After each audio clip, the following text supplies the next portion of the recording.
Ce sont les victimes qui ont d'abord brisé l'omerta sur la pédocriminalité dans l'Église en France. La commission Sauvé a ensuite chiffré leur nombre. 216 000 depuis les années 50, 300 000 laïcs inclus, 3 000 agresseurs. Une enquête indépendante, accablante pour les institutions religieuses et qui appelle à une profonde introspection. Comprendre comment cela a été possible, réformer pour que cela ne se produise plus et réparer autant que possible les vies brisées. C'est l'enjeu pour les évêques actuellement réunis en assemblée plénière et pour les religieux et religieuses de France qui vont suivre. Nous avons rencontré leurs représentants Véronique Margron et Olivier Leborgne, vice-président des évêques de France.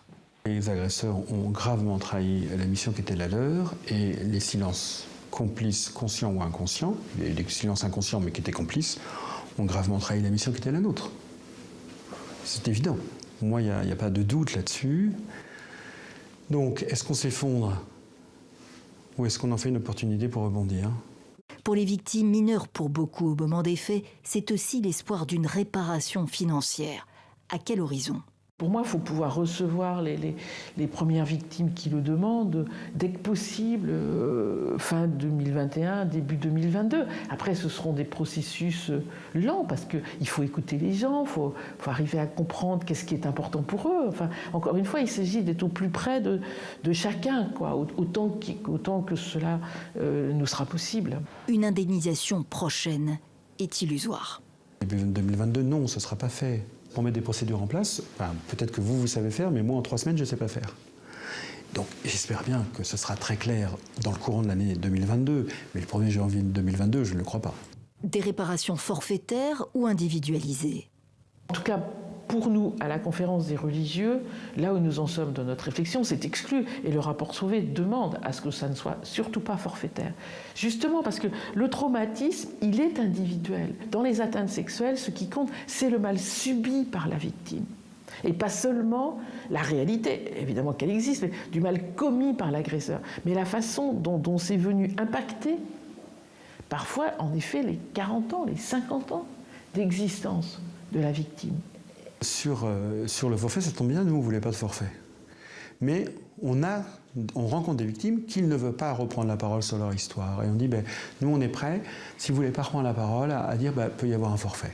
Qui doit payer pour les victimes d'abus sexuels commis au sein de l'Église ? Nous accueillons les recommandations du rapport Sauvé qui dit qu'il ne faut pas faire appel à la générosité des laïcs. Très bien. On va essayer de comprendre. On a le droit d'avoir un regard différent. Ce n'est pas parce que le rapport Sauvé le dit qu'on n'a pas le droit de réfléchir.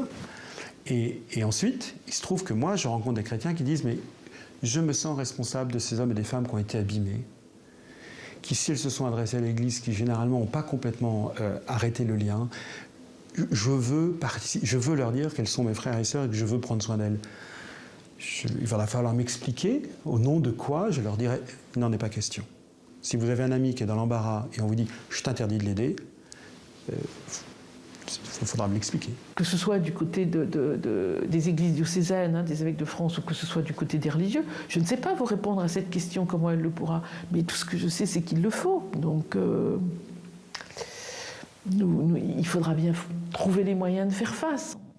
L'Église ira-t-elle jusqu'à vendre ses biens ? Nous voulons un fonds national, et donc on veut une vraie concertation, qu'on y aille ensemble. Mais après, chaque diocèse est chargé d'y aller de son côté. S'il faut aliéner des biens de mon diocèse, j'y réfléchirai avec les baptisés. On ne va pas me demander un nouveau cléricalisme. Donc j'y réfléchirai avec les baptisés, mais moi je suis déterminé à aller jusqu'où il faudra aller. C'est-à-dire éventuellement vendre des biens ? S'il faut aller jusque-là, oui, bien sûr, bien sûr. Moi j'ai pas d'état d'âme là-dessus, j'ai aucun état d'âme. Personne n'a d'argent caché dans un coin. Mais c'est pas ça la question. La question, c'est de se dire, nous devons faire justice à ces personnes.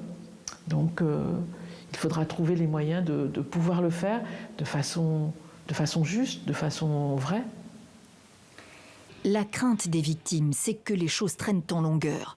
Dans leur intérêt, et parce qu'on ne peut pas être jugé partie, la commission Sauvé préconise la mise en place d'un organe indépendant d'arbitrage sur les réparations et un comité de suivi indépendant sur ces recommandations.